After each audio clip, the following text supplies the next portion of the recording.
हसन साहब, जो पहलगाम में हुआ उसमें हमने साफ साफ बोला है किसका इन्वॉल्वमेंट था, हमने पाकिस्तान को कटघरे में खड़ा किया है। कल को सिर्फ ये एक बयान लेकर के वहां पर कोई कह देगा अरे आप छोड़िए पहलगाम छोड़िए, आप देखिए देश के बीचों बीच, भारत के बीचों बीच उत्तर प्रदेश में मुजफ्फरनगर में क्या हो रहा है, वहां तो हिंदू घूम रहे हैं, वहां पे यशवीर महाराज घूम रहे हैं, वहां पे कुछ ऐसे लोग हैं वो आतंकवादी घटना कर रहे हैं, वो लोगों की पैंटें खुलवा रहे हैं। क्योंकि हमने खुद में हमारे देश के अंदर दोनों को एक ही साथ ला करके खड़ा कर दिया है, एक पाकिस्तान प्रायोजित आतंकी हमला और एक ऐसा अपराध जहां पर बेशक कार्रवाई होनी चाहिए, लेकिन कैसे दोनों को हम एक साथ एक जैसा आंक सकते हैं सर? देखिए, मैंने आपको शुरू में भी बताया कि टेररिज्म की डेफिनेशन देखिए क्या है, कौन टेरराइज कर रहा है, और मुझे ये बता दिए कि जो लोग सांप्रदायिक सौहार्द बिगाड़ रहे हैं देश का, वो क्या भारत के हितैषी हैं या भारत के दुश्मनों से मिले हुए हैं? सर, आपको क्या सच में लगता है कि दोनों एक ही जैसी घटनाएं हैं? इस बात को जो अभी हमारे सच में अभी भी आप मान रहे हैं कि दोनों ही टेररिज्म की घटना है, बिल्कुल एक जैसी है? पहलगाम में 26 लोगों की हत्या और मुजफ्फरनगर में ये घटना जो हुई है, ये दोनों एक ही जैसे, आप अभी भी कह रहे हैं कि ये टेररिज्म है?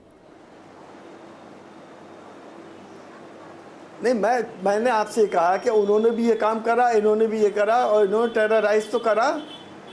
तो टेररिज्म की डेफिनेशन ही है कि लोग दूसरे को टेरराइज करें, तो ये इन्होंने टेरराइज किया करा, और उसके बाद पुलिस ने अपना एक्शन लिया।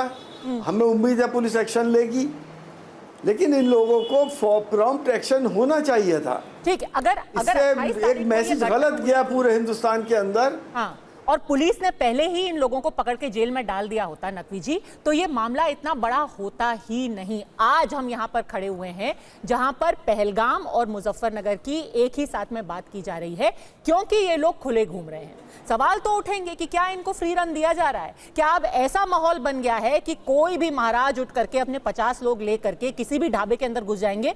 ये बात तो एसटी हसन सही कह रहे हैं, इनको अधिकार किसने दिया, हक किसने दिया? देखिए, इस अराजकता, उद्दंडता को जो है वो हम बिल्कुल उसके खिलाफ कार्रवाई भी होनी चाहिए, और इस अराजकता और उद्दंडता में जो भी वो चोला पहन करके कोई घूम रहा हो, वो उसके खिलाफ जो है वो कानून के तहत सख्त सख्त कार्रवाई होनी चाहिए, और मैंने सुना है कि उस संबंध में हो भी रही है।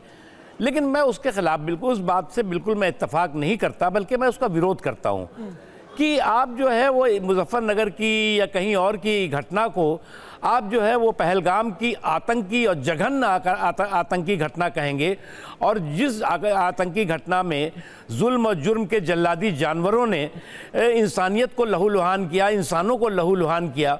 ये बात सही है कि हमारी सेना ने, हमारे सुरक्षा बलों ने इन आतंकवादियों के ठिकानों में घुस करके उनकी जो धुलाई की है, धुलाई की है, धूल दूषित किया है, उनको जन्मांतर याद रहेगा। लेकिन इस तरह के आप किसी तरह के इस तरह की क्रिमिनल एक्ट को अगर कहीं हुआ है, उसको आप जो कह देंगे कि ये साहब टेररिस्ट एक्ट था, तो आप जो है वो टेररिज्म की जो लड़ाई है, जो पूरा दुनिया लड़ाई लड़ रही है आतंकवाद से, आतंकवादियों के आकाओं से, उसको जो है थोड़ा सा आप या तो ना समझ करके इस तरह का कहा होगा आपने, हो सकता है कि आपने जो है जो कहना चाह रहे होंगे उसका जो है वो अर्थ का ना बन पा रहा हो, उसका एक दूसरे का जो आपने वो बताया कि साहब ये इस घटना इस तरह की है, तो वो मुझे नहीं लगता कि वो इसका जो है वो बराबरी एक साथ करना ठीक है।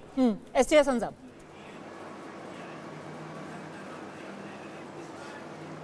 देखिए, मैंने अपने स्टेटमेंट में यही कहा है कि उन्होंने भी ये काम करा, इन्होंने भी ये काम करा, तो इनमें और उनमें फ़र्क क्या रह गया? हमें बेसिकली क्रिटिसाइज़ करना चाहिए ऐसे लोगों को। देश के अंदर भी देश के दुश्मन बहुत हैं, उन दुश्मनों को भी पहचानना पड़ेगा जो देश की दो बड़ी आबादियों के बीच में फासले पैदा कर रहे हैं, जो देश को कमजोर करना चाहते हैं। उनकी बागडोर किसके हाथ में पर है? सर, ऐसे स्टेटमेंट है कि एक तरीके से आप भी तो कमजोर ही कर रहे हैं। नहीं देखिए, अपराधी और आतंकवादी को एक जैसा बोल रहे हैं। हसन साहब, आप बहुत पढ़े लिखे व्यक्ति हैं, उदाहरण भी आपको देना था तो आपको देना चाहिए था कि मलियाना में क्या हुआ था। जिंदा लोगों को जो है वो ट्रकों में उनकी जो है वो कत्ल करके जो है वो तालाब में फेंक दिया गया था। आपको जो है वो भागलपुर में जो है हजारों लोगों को बेगुनाहों का जो जिस तरह से कत्लेआम हुआ था, भिवंडी की आपको देना चाहिए था, मुरादाबाद के आप है मुरादाबाद की देना चाहिए था कि किस तरह से जुल्म और जुर्म की जो है इंतहा हुई थी और भी किस तरह से जो है वो सांप्रदायिकता का जो पूरा जो है वो जुल्म लोगों ने झेला था। वो बात सही है कि वो कांग्रेस का दौर था या कुछ सो कॉल्ड सेकुलर सिंडिकेट का दौर था, लेकिन आप अगर उदाहरण भी देते तो ये देते ना, आपने आतंकवाद के साथ जोड़ दिया। तो वो मुझे लगता है कि बैड टेस्ट में हो सकता है आप उदाहरण वो न देना चाह रहे हो और आप उदाहरण वो उसके साथ जो है वो पहलगाम जोड़ दिया हो, तो पहलगाम जो है वो सामान्य सी घटना नहीं है, वो इंसानियत को झकझोर देने वाली घटना है। ये बैड टेस्ट है या फिर जानबूझ के एक राजनीतिक स्टेटमेंट है? मुख्तार,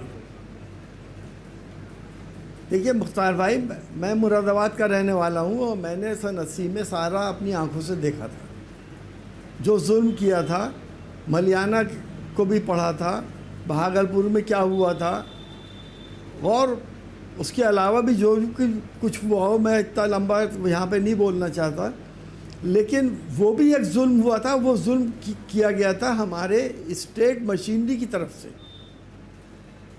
वो जुल्म पब्लिक ने पब्लिक पे नहीं करा था, वो जुल्म स्टेट की पुलिस ने, फोर्स ने करा था, और उस जुल्म की आज तक हम भूल नहीं पा रहे हैं।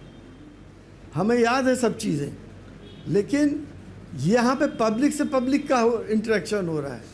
पब्लिक को ये राइट नहीं होना चाहिए कि किसी दूसरे लोगों के उसमें घुस जाएं और उसके बाद उसको टॉर्चर करें और उसको आतंकित करें, उसकी पैंट उतारें और उसके बाद आइडेंटिटी देखें।